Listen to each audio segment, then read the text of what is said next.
আসন্ন রথযাত্রা উপলক্ষে বীরভূম জেলা পুলিশের উদ্যোগে এবং কাকড়াতলা থানার ব্যবস্থাপনায় স্থানীয় থানা এলাকার রথযাত্রা কমিটি সহ বিশিষ্ট ব্যক্তিদের নিয়ে এক শান্তি কমিটির আলোচনা সভা অনুষ্ঠিত হয় শনিবার থানা সংলগ্ন কমিউনিটি হলে।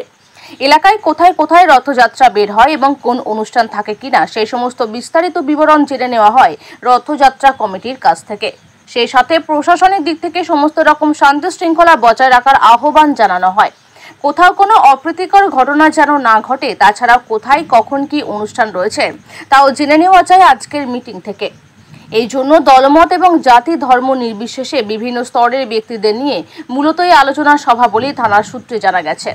এই দিনের অনুষ্ঠানে উপস্থিত ছিলেন additional SP Bolpur Rana Mukherjee, Dubrajpur circle inspector Subhashis Haldar, Kakratala থানার ওসি মোহাম্মদ সাকিব সাহেব, দুবরাজপুর দমকল কেন্দ্রের ওসি কৃষ্ণ দয়াল বসু, বড়রা গ্রাম পঞ্চায়েতের প্রধান আলিন নেশা খাতুন, সমাজসেবী উজ্জ্বল হক, কাদেরীয় মৃণাল কান্তি ঘোষ সহ বিশিষ্ট ব্যক্তিবর্গ।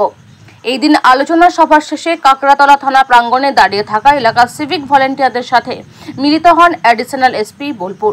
তাদের কাজে উৎসাহ প্রদান করার লক্ষ্যে পুরস্কারের কথাও বলেন। ভালো কাজের জন্য বড় সাহেব কর্তৃক পুরস্কৃতদের কথা ঘোষণা করেন। পাশাপাশি তীব্র গরমের হাত থেকে রক্ষা পেতে পানীয় জল, ওআরএস, ছাতা, টুপি ইত্যাদি ব্যবহারের পরামর্শ দেন। একান্ত সাক্ষাৎকারে অ্যাডিশনাল এসপি বোলপুর রথযাত্রা ও সিভিক ভলেন্টিয়ারদের উদ্দেশ্যে বলেন, আজকে কাকড়তলা থানাতে আমরা রথ কমিটিকে ডেকেছিলাম মিটিং করার জন্য, এবং সেখানে আমাদের সঙ্গে ছিল ওসি কাকড়তলা, সিআই সাহেব দুবরাজপুর ছিলেন। ওখানে অনেক কমিটি এসেছিল, প্লাস ব্লকের নেতৃত্ববর্গ এসেছিল। আমরা যে বার্তা দিলাম যে প্রতি বছরের মতো রথ এবারে খুব সুন্দর করে হবে, নতুন কোনো রুট আমরা এবারে দিচ্ছি না, অ্যালাউ করছি, নতুন কোনো রথও হচ্ছে না, ট্র্যাডিশনাল রথ যেমন হয় সেভাবে উদযাপন করা হবে, সোজা রথ উল্টো রথ।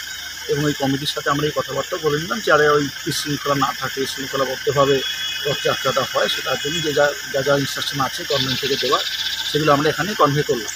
আর তারই সঙ্গে থানায় এসেছিলাম একটা অন্য কাজ, সেটা হলো এখানে সিভিক যারা কাজ করে, আমাদের প্রচুর সিভিক আছে, প্রচুর স্ট্রেংথ আছে। সিভিক হচ্ছে আমাদের বলা যায় ইন্টেলিজেন্স একটা নেটওয়ার্ক। ওদেরকে একটুখানি মোটিভেট করা হলো বা কথা বললাম যে আপনারা যারা ভালো কাজ করছে তাদেরকে প্রত্যেকে পুরস্কার করা হবে।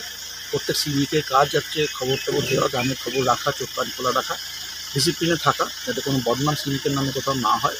তাই সঙ্গে গরমকাল যেমন পড়েছে, প্রত্যেক সিভিকের তার স্বাস্থ্যের দিকে সচেতন থেকে ওআরএস খেয়ে, জল খেয়ে আমরা ডিউটি করতে পারি, ট্রাফিকে ডিউটি করতে পারি, এই নিয়ে ওদেরকে একটুখানি আমরা ইনস্ট্রাকশন দেওয়া হয়।